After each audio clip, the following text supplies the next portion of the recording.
We are live and we're here with Nicole Tucker-Smith, who is our opening keynote for the Education Expert Exchange.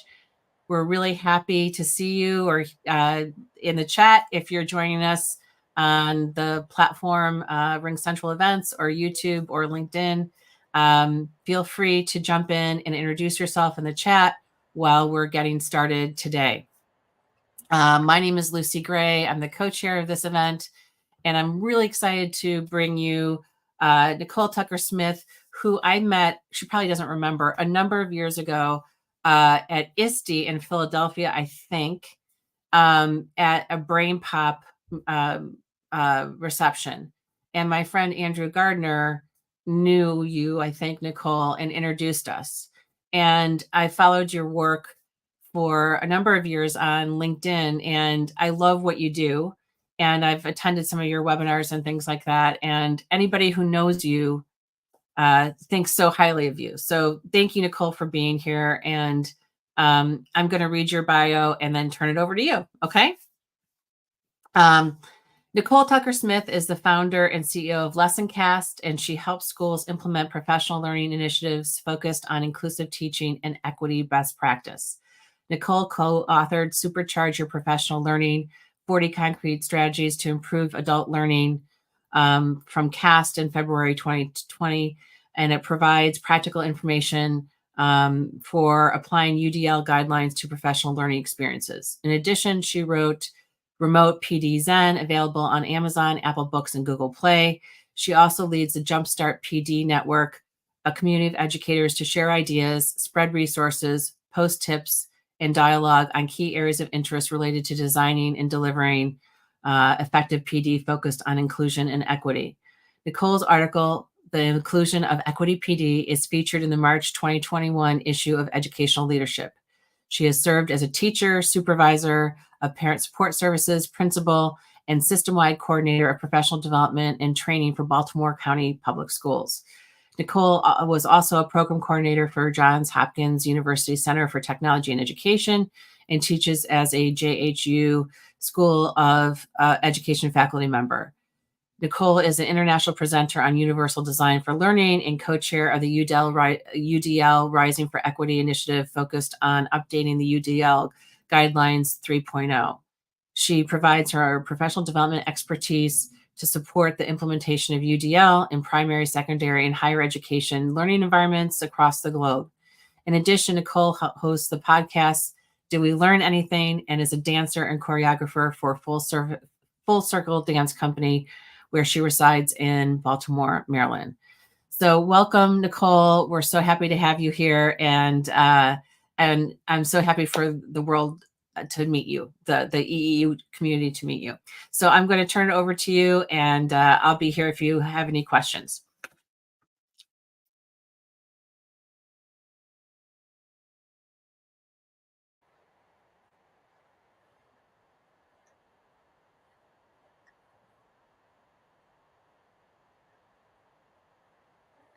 Thank you so much, Lucy. Can everyone hear me okay? I'm so excited to I am speaking to you from, actually, I'm currently in Virginia. So I'm hearing an echo. I don't know if it's an issue for everyone else. Okay. Oh, no, it sounds great. Okay. All right. Let's see.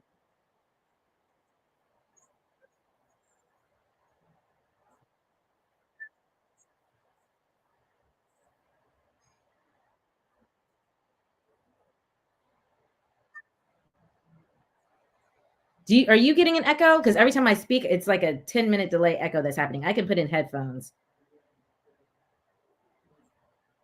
I think you're muted, Lucy. Sorry, I don't hear. It's a little choppy, but I don't hear the echo. Okay. We'll try headphones. All right. I think it might be on my end. It's literally. Do you have another window open with this room? Oh, maybe. Okay. So mute that other window if you're like looking at it from the perspective of like a viewer. That might be it. That usually is the issue.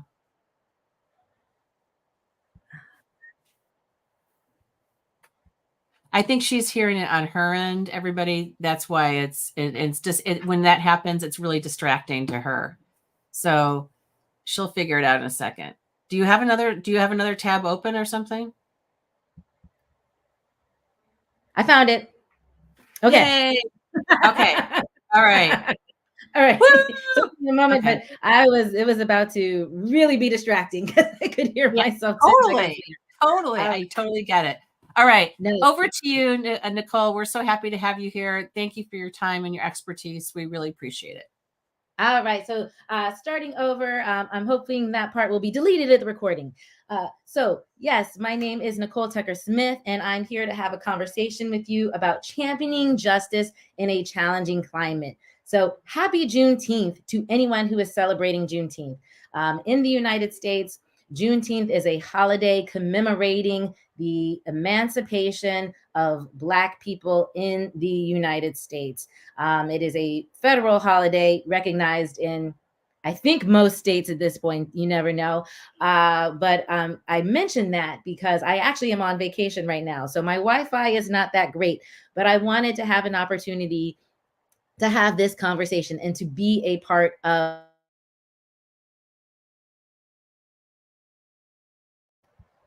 All right. So from time to time, because it's a beach house, the Wi-Fi might be a little choppy, but we are going to persevere. All right. So as we talk about this conversation, championing justice in a challenging climate. And here's the thing, anytime we try to address or redress inequities, there's going to be challenge. There's going to be pushback because people have been comfortable with that inequity for so long that redressing it, making adjustments feels like inequitable to them.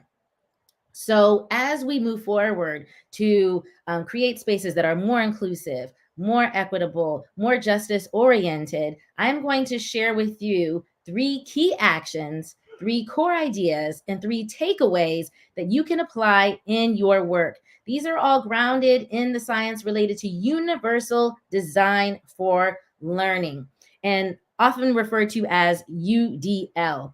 And UDL is really this idea. It was inspired by universal design and architecture. And the key idea here is to think about who is most likely to be marginalized, what might be essential for them, and then make that an option that is available to everyone. And so you do not need to be an expert in UDL to apply this information that I'm going to share with you today.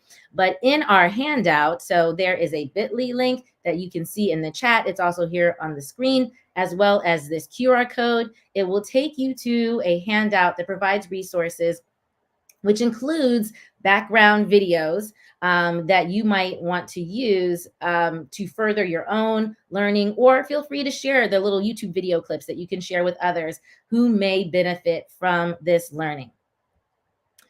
What I want you to do is to take a moment and just to think about, you might want to jot down for yourself or put it in the chat. What do you intend to take with you from this education expert exchange?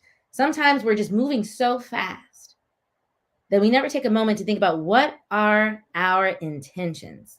What do we intend to take away from this educator expert exchange? Hold on to that. It may evolve over the next 2 days. But I hope that even as I'm sharing my perspective, you'll see resources, insights, and takeaways that can apply to your context. Yes, new connections and tools. Awesome. All right. So the first key that I invite us to consider when we are championing justice in a challenging climate is to recognize the past. Frequently, we replicate the same issues over and over again because we haven't taken time to recognize the past.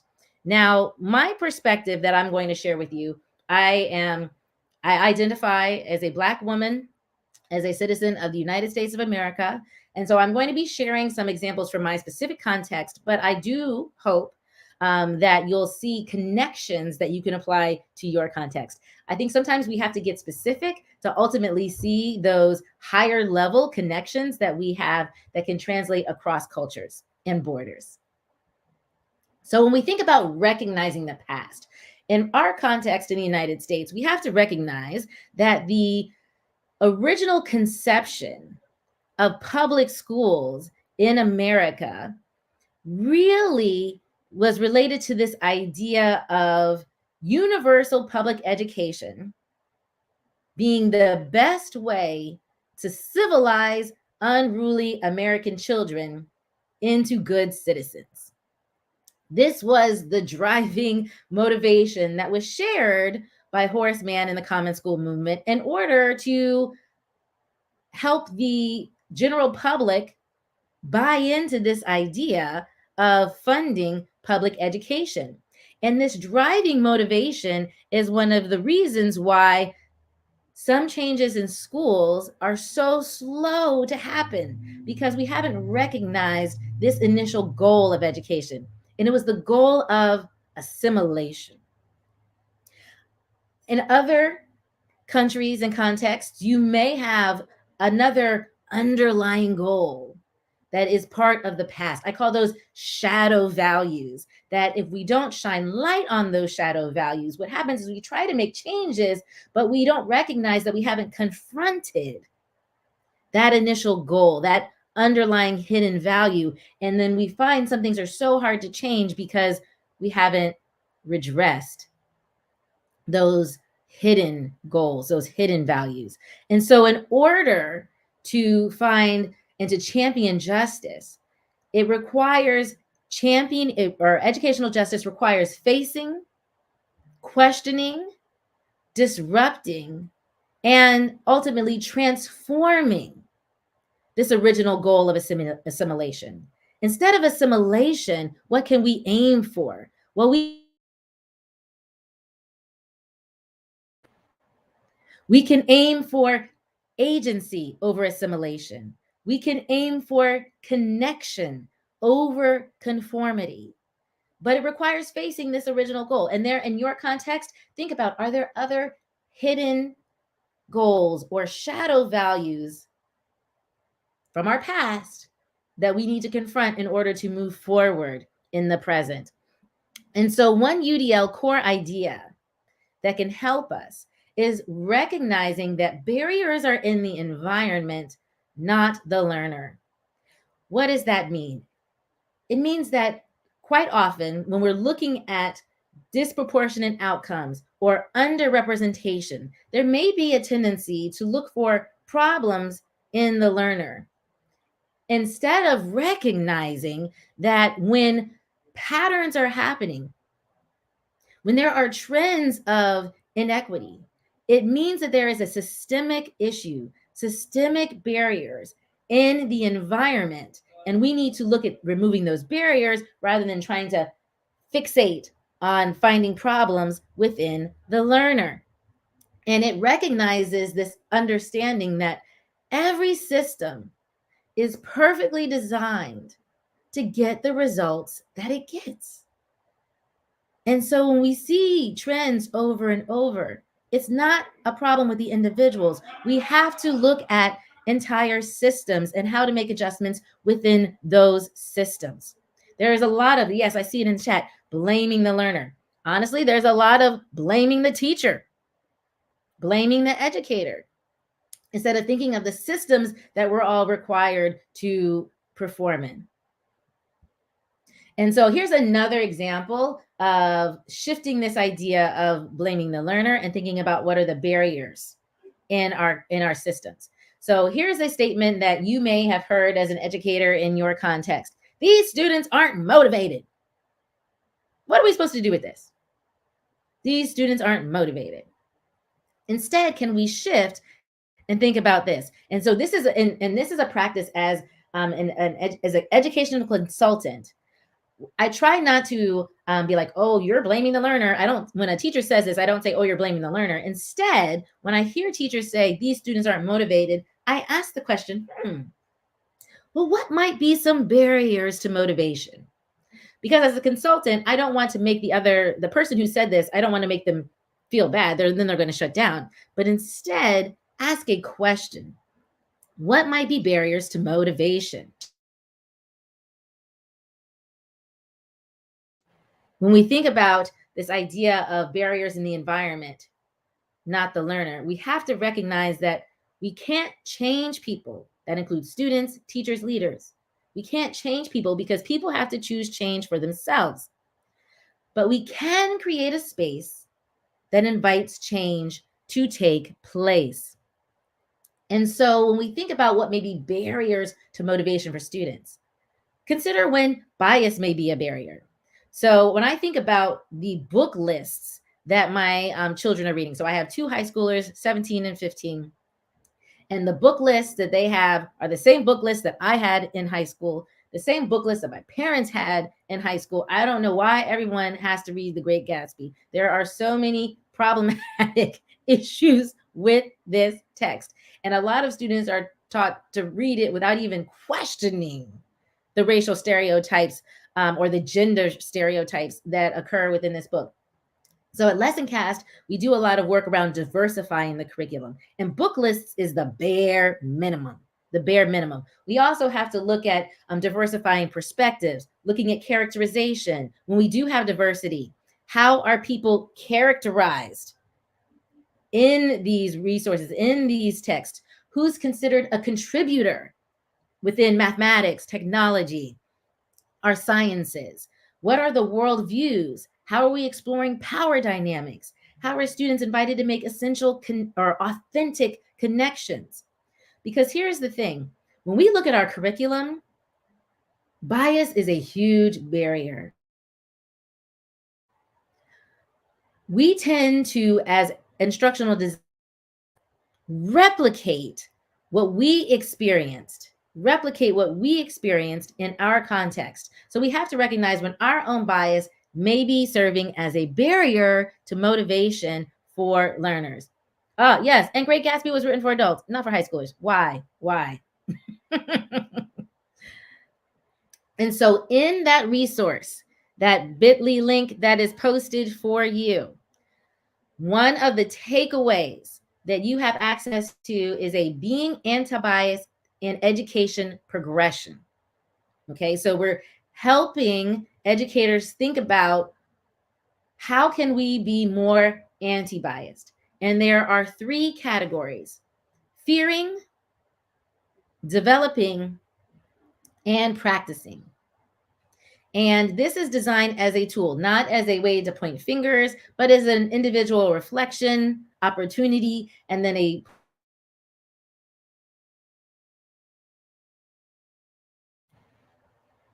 And so here, what you see on the screen is the fearing category. And I should preface this by saying there's no like arrival point. You may be practicing one day and fearing the next day. But here are some statements that you might be experiencing if you're in the fearing stage. I don't believe that bias is a problem in our school community. Sometimes people say, oh, bias is a problem over there. Don't bother us over here. Or fearing also means avoiding conversations about bias that make us feel uncomfortable. Or only listening to folks who I closely identify with, who look like me and who think like me. If we want to move into the developing category, then we're recognizing that bias has been and continues to be a problem. We're choosing to be in conversations that make us feel uncomfortable, and we sit with that discomfort. We are educating ourselves about individual, institutional, and yes, structural bias. Because here's the thing, we can't challenge systemic bias individually. We have to do this collectively. It requires collective learning. And then lastly, when we get to practicing, we're taking action. We're speaking out. We're advocating for policies and practice that are anti-biased and working to remove inequities. And then I love this last one. I learn from mistakes and persist in working for equitable outcomes. Because the reality is, in this work, because we're human beings, at times we're going to make a mistake. And so, what do we do when we make mistakes? How do we learn from them and learn from one another? So, that's one takeaway that I hope you might be able to apply in your context. And again, just in case you missed it, it's also in the chat, and there's a bit.ly link for the overall handout. This is on page 1 of the handout. One question for you to kind of jot down and think about as you move forward over the course of the day and in the future. Where do you see yourself? Fearing, developing, practicing, or somewhere in between?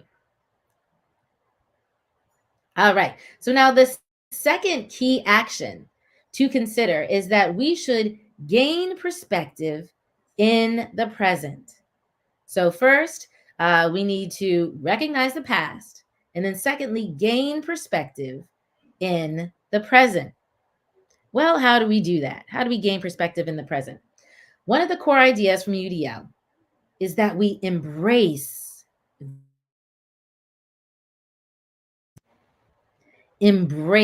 variability. Thank you for sharing in the chat. Thank you for sharing in the chat.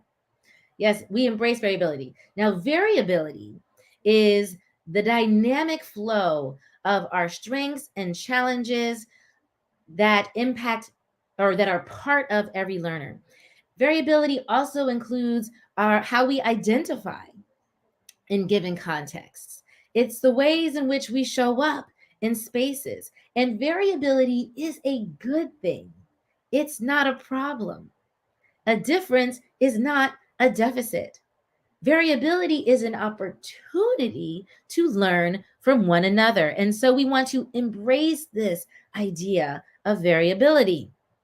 And so one way, an activity that I often do to help people understand why recognizing and embracing variability is so important is this. So here we have a cartoon.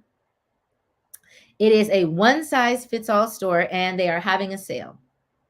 We have 4 shoppers standing on the outside looking through the window. These shoppers include a snake, a turtle, an ostrich, and an elephant. And my question to you is, what might these shoppers be thinking? What might they be thinking? Yes, and you can feel free to add in the chat, but given that I have a limited amount of time, I'll also share with you some things that I have heard. I've heard people say statements like, yeah, right. What are they selling? Right? What are they selling? That can't possibly fit me. Or let's say I'm the elephant. Yeah, no, it doesn't.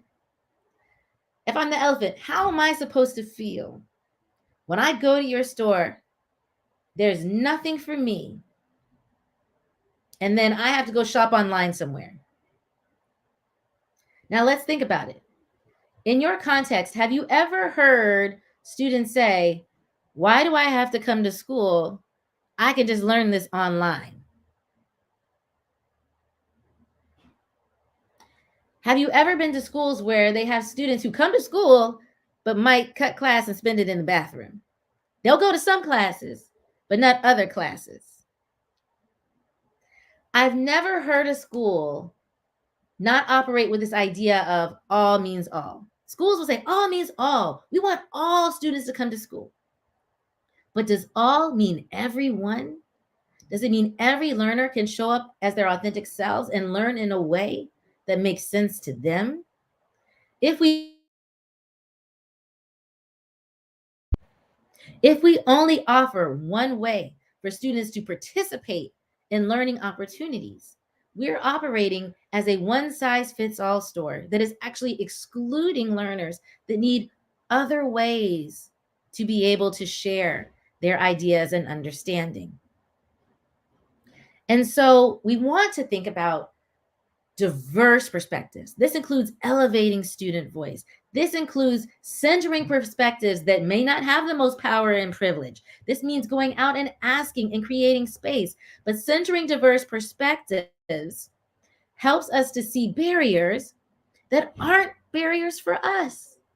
As designers, as education consultants, how do we seek out other perspectives? I know as an education facilitator, I know that I will design professional learning that is ideal for me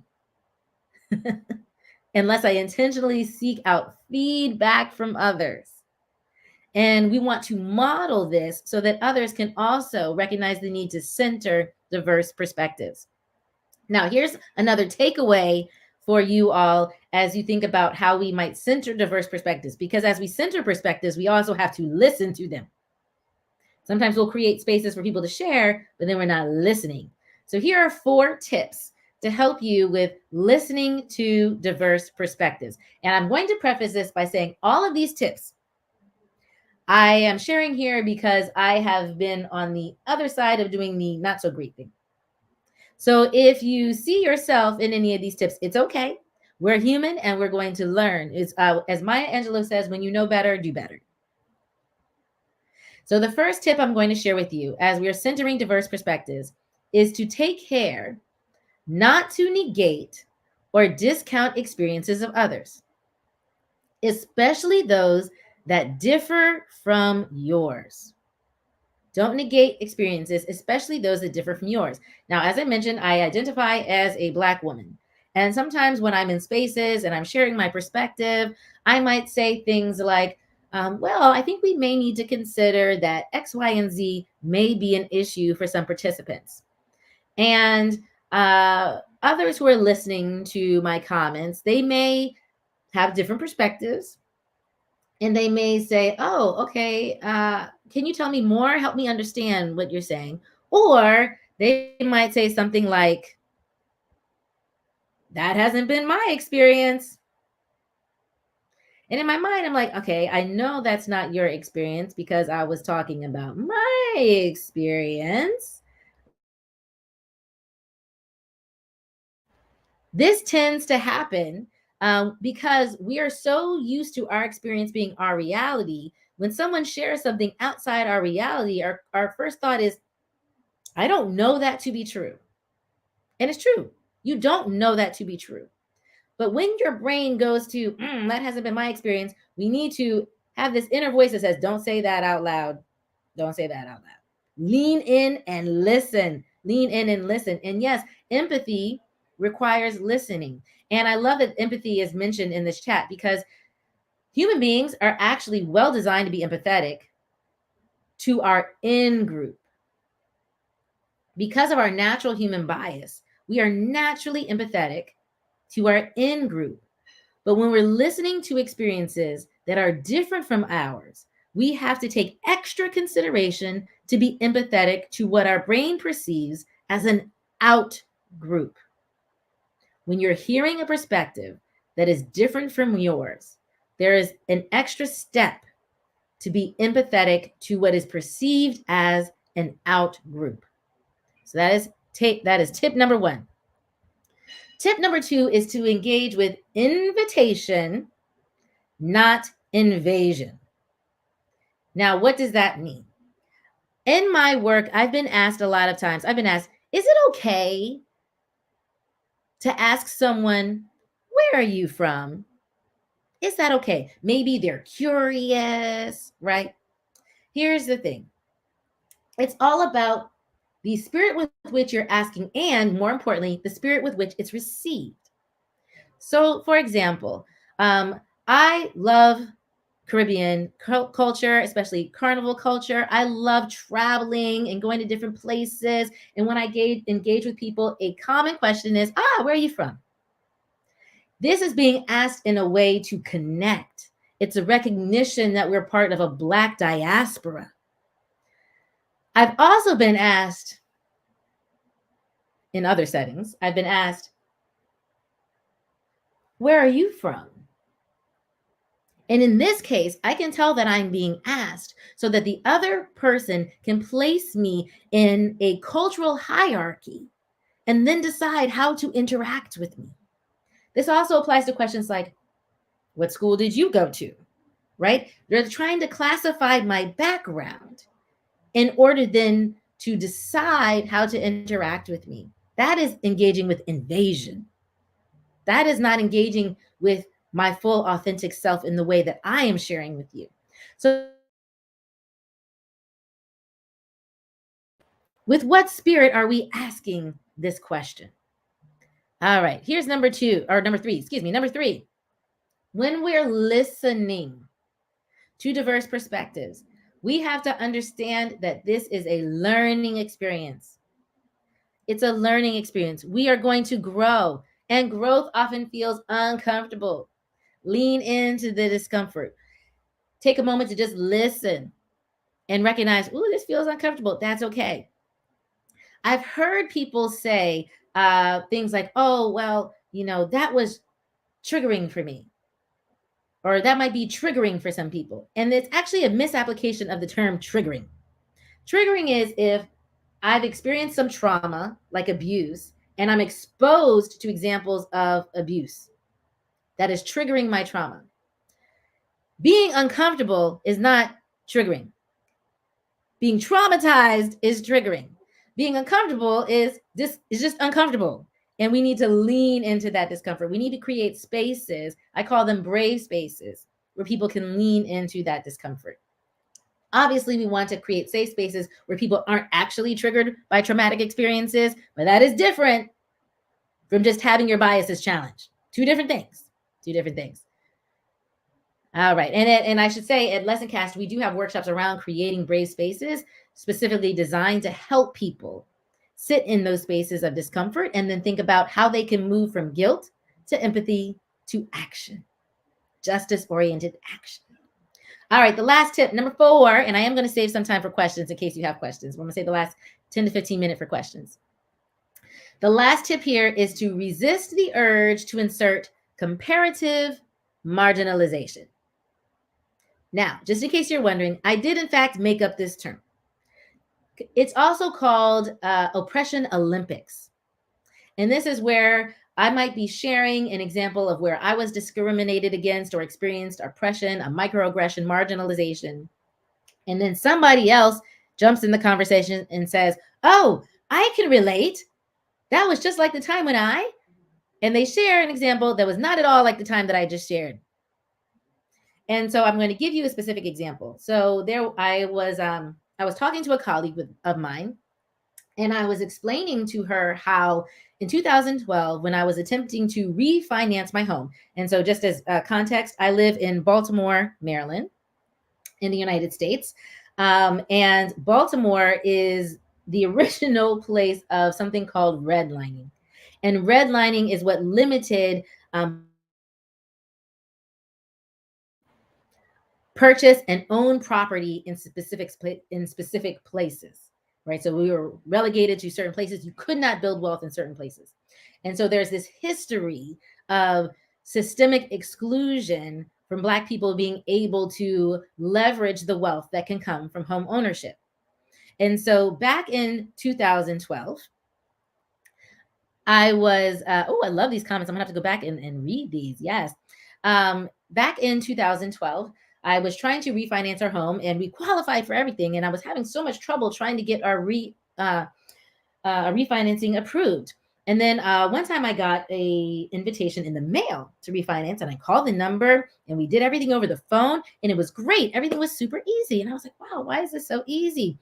Well, when the company mailed back my refinancing paperwork, it read where it said race, the person on the phone had checked off white. So I thought, okay, well, no need to correct them right now. So we go to the signing, which is done in person, and the broker was surprised to see me, but what is he going to do at that point? And so I signed all the paperwork, and I was sharing this example to a friend of mine that I could not refinance until the brokers thought I was white. And as I shared this story, this is in 2012, my colleague said to me, oh, that's just like the time when I couldn't, as a woman, I had to have my husband co-sign for me on the home, even though I was the one purchasing it. Yes, that is an injustice. It is not the same thing. It is not the same thing as being denied generational wealth for your entire family. And so we want to be careful of inserting ourselves into someone else's story when it's not actually the same thing. Now, there's a slight nuance to this. There are times when someone is sharing and it is the same thing. It is the same thing. And then that's an opportunity for connection. My example here, I was talking to another Black mother, and I shared with her, I said, I'm really struggling with the public school system here because they're telling me my son is defiant and they're basically making my daughter the class maid. They said that she's ahead in everything. So they've given her, this is a first grade, they've given her independent study and she's reorganizing the class library. I was like, this is not appropriate. And also my son is not at all defiant, not at all defiant. And he actually defers to compliance. And I'm sharing this with another Black. I'm experiencing the same thing. They're telling me my son is defiant and my daughter has become the class maid. She's basically doing classroom chores. And then another Black mother said, oh, me too. And just yesterday when I keynoted at another public school event and someone came to me in the audience afterwards and she said, me too. The same thing is happening to my children too. That's not comparative marginalization. That's connecting and recognizing a trend. So you have to listen, and really think, is this really the same? Or am I trying to bring in my story so I can insert myself into their story? Maybe I should just listen. All right. Yes, the problem is that people do really believe that it's the same thing. So, and this is the tip. If you're listening and you believe it's the same thing, lean towards not saying anything. Most of the time, it's not the same thing. It really isn't the same thing. Lean towards not saying anything. Lean into just listening. And so think about which one of these tips you might try. And even if it is the same thing, it's okay not to say anything at that moment. It's okay to let them tell their story. Just let them tell their story, right? So especially as a facilitator, let them tell their story and encourage others. Let people tell their story. So here are some tips to consider. Take care not to negate or discount experiences. Engage with invitation, not invasion. Understand that this is a learning experience. And resist, just resist. Resist the urge to insert comparative marginalization. Let others tell their story without making their story about you. All right? All right, last key action that I'm going to share with you. So first is we want to recognize the past. Secondly, we want to gain perspective in the present. Thirdly, we want to design for the future. Design for the future. And here, the UDL core idea is that we want to be essential for some. We want to understand this idea of what may be essential for some can be available to all. And I'll explain what that means. When we are designing for the future, we want to think about the perspectives of others. We want to listen and empathize with others and consider who is most likely or has historically been marginalized in this space or experience. What might be essential for them? And how might we make that available to all? It's not required. It's a tool, not a rule.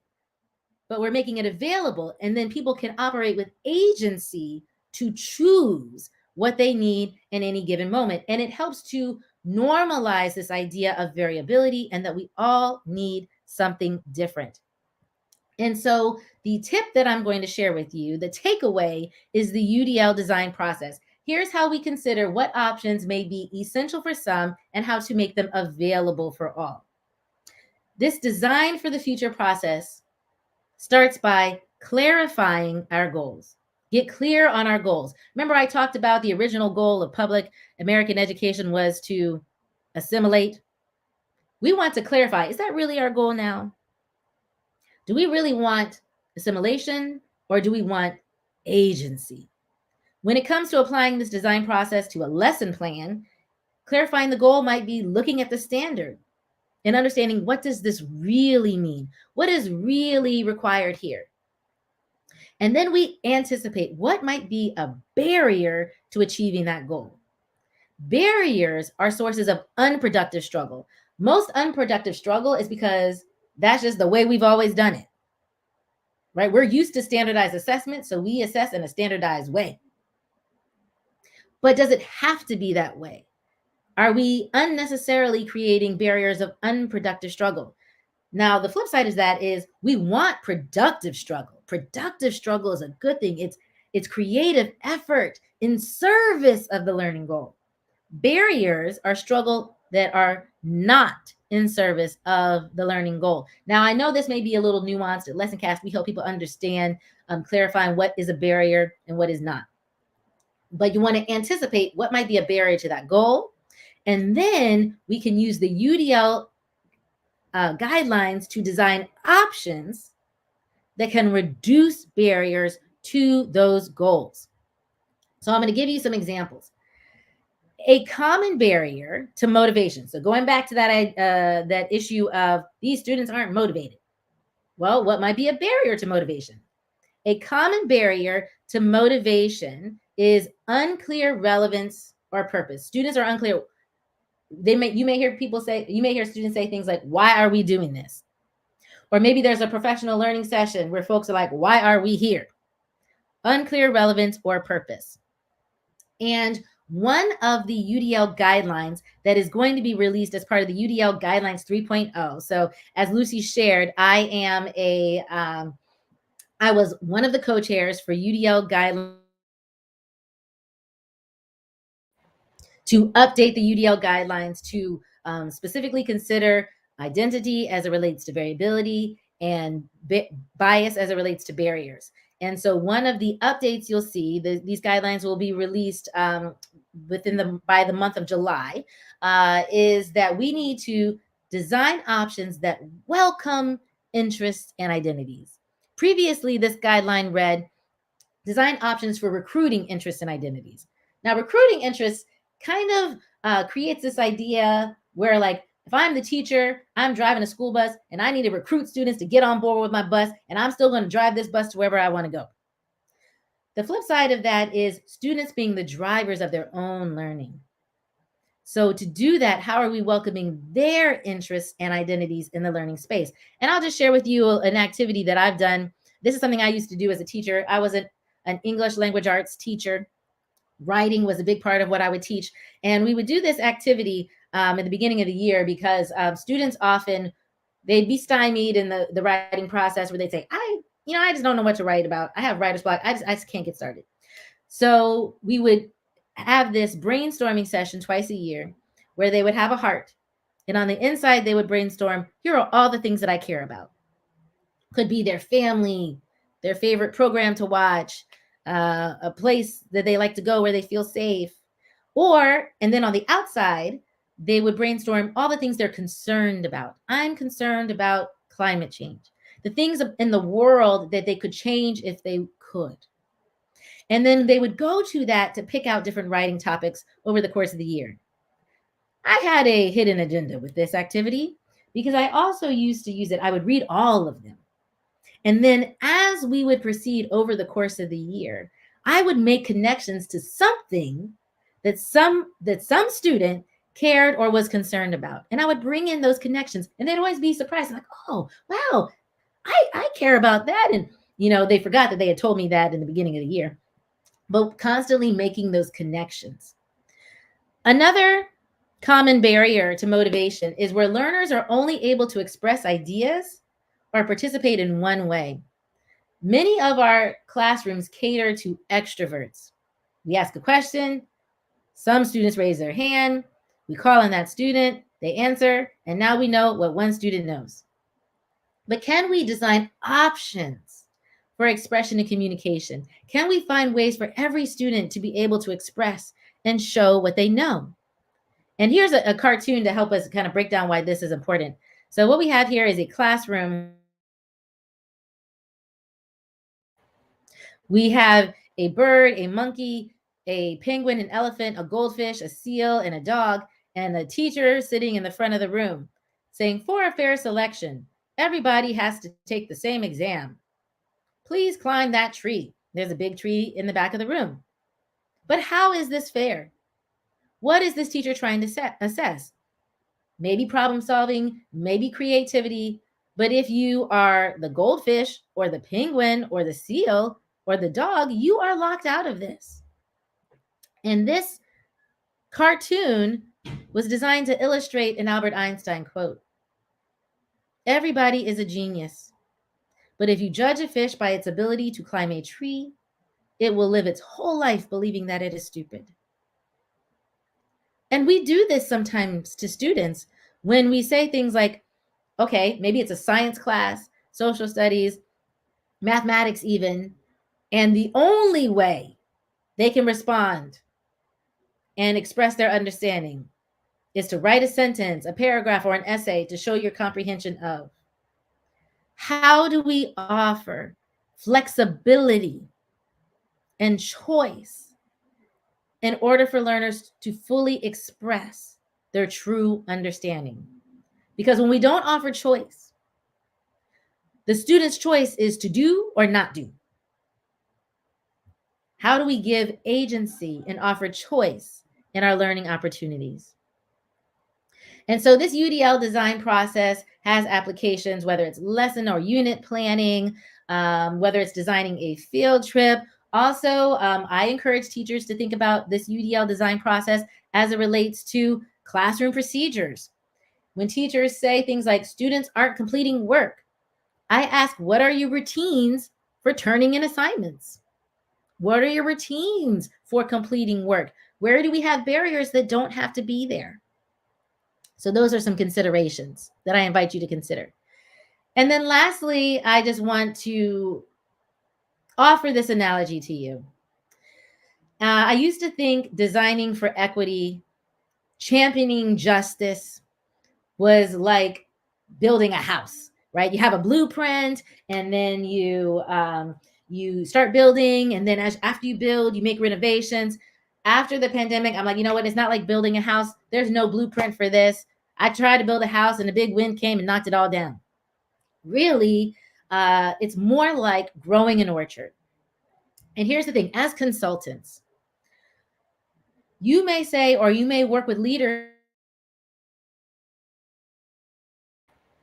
we need to change teachers and leaders' hearts and minds. We need to change their hearts and minds. Here's the problem with that. You can't change anybody's mind. They have to change their mind for themselves. But as I mentioned before, we can cultivate spaces that invite change to take place. So instead of trying to change individuals' minds, what we can do is we can look at what might be the root of our persistent challenges. And so in this, I'm going to use a tree analogy here. And in this analogy, the roots are our values. Do we have shadow values like assimilation and conformity?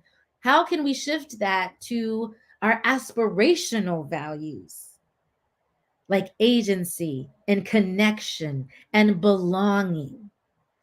What do we value most? Who do we aspire to be? And then in this analogy, the soil is our culture. It's like the air that we breathe. How are we tending to our culture? It's not okay to water a plant for a week and then say, okay, that plant's growing now, and walk away, right? We continually have to nurture and water, provide nutrients so that we have a healthy culture. This is where it's not just about self-care, but about community care. Because we can do all the self-care in the world, but if our community is depleting us, then we're going to wither.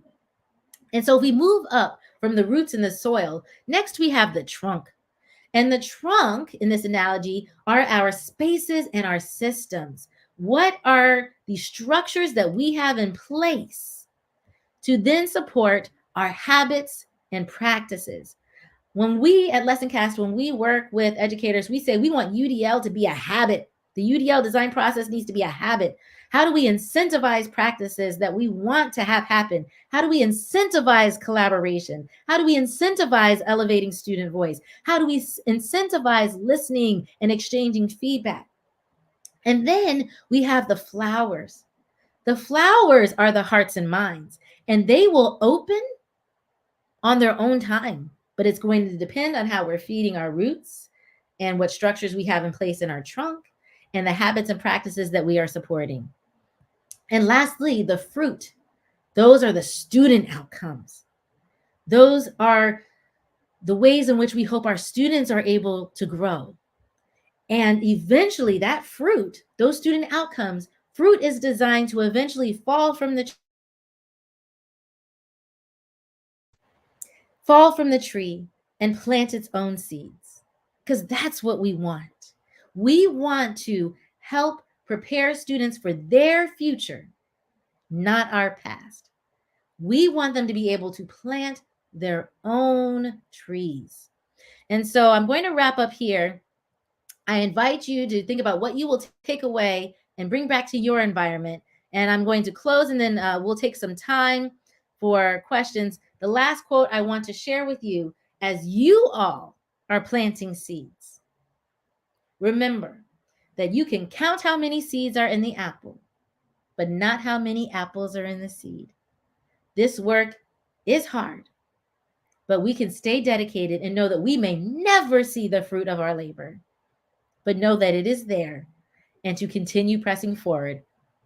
I thank you for this time, and then I'm going to take a look at some questions. So I think I don't know, Lucy, if you can help me out. I can stop sharing my screen, and then I'm going to look. There we go. How's that? Good. I don't know if there's a question you want to lift up. I'm trying to.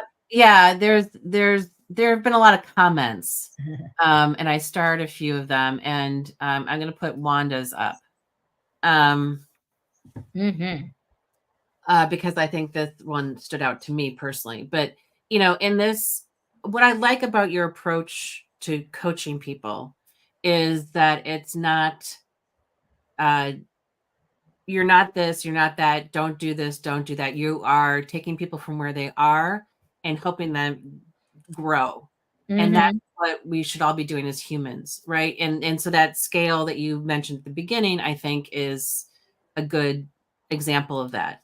And so it's very challenging to think about people being on a progression when we're living in these times and there's so much ignorance being thrown out and about. And so I think you're very artful at crafting the conversation and the context for all this. And that's what I would love to see more schools do, because it's not threatening, maybe to some. I don't know. But I'm wondering, what's your advice in this climate for making DEIJ a priority in schools? A couple of things is to recognize that, and I wrote an article, I didn't link it here, but it's in Training Magazine, and it's called Why We Need DEI 2.0 and How to Build It. If you Google that. Okay. I probably should have linked it in the resources. I just now remembered it. It was published last month in Training Magazine. But one of the things I talk about, so there's 5 do's and 5 don'ts. Okay. One of the things I talk about is that no one's able to learn when they feel threatened. Yeah. No one's able to learn when they feel threatened. And so what I try to do is to understand where people are and think about, what are they afraid of? What are they afraid of? And I ask questions rather than statements usually. So I ask them, what might be, how might we? And what I'm trying to model for them is to be more curious than certain. So a colleague of mine, Sylvia Rodriguez Douglas, always uses this. She may be watching now, but to be more curious than certain. And create the space for people to ultimately come to a conclusion on their own, because I can't change them. And so I'm going to give you an example. So we do a lot of work with schools on diversifying their curriculum, and schools get pushback from parents. They're like, oh no, everybody must read The Great Gatsby. Everybody must read. And I sat with the administration, and we always put together a pushback emergency kit in advance. It's like having a first aid kit. You don't wait till somebody's bleeding, right? to put Band-Aids in your first aid kit. We know pushback is going to happen because it's a natural reaction to change. And so I asked the administration, what do you think is the underlying fear for parents? Why do you think they're pushing back? And in conversation, they said, you know what? The underlying fear is that they're afraid their children won't be prepared. Yes. That's their underlying fear. It's not about, I hate people of other races. That people get so distracted when they think it's all about hate. The underlying fear was, I want my students to be prepared. So all of our language was around, we are preparing global citizens who must understand diverse perspectives, who must be able to be comfortable with other cultures. If not, we are doing your children a disservice. And as soon as we flip that narrative, I love that. It totally, the resistance depleted, because they were like, oh my gosh, you're right. And I think parents also want to have their children to have the same experience they did. If they're in an affluent, elite area, they want the same exact experience. They move to the school area, the area for the schools, and they want to have business as usual. And I think that there's you have to build the capacity of people to understand where you're leading them. And that means, putting out a roadmap and educating them too. I think of a lot of people in the audience might know Pam Moran, who was a superintendent in Albemarle County, Virginia. And I remember her talking about how she gave her board books to read, and she took them to conferences, and she don't assume that people know what's best, educationally. You have to kind of inform them. So I think that's another piece of the puzzle is setting the stage, and so that people don't feel like, oh, this is another.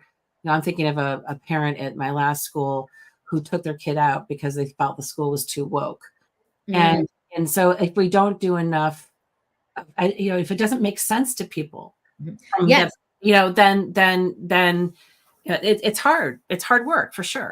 And I also want to add one thing, because I know we're short on time, because also in response to Wanda's question, is that also the first conversations shouldn't be the most challenging conversations. Meaning there need to be check-in conversations. There need to be conversations about, how are you doing?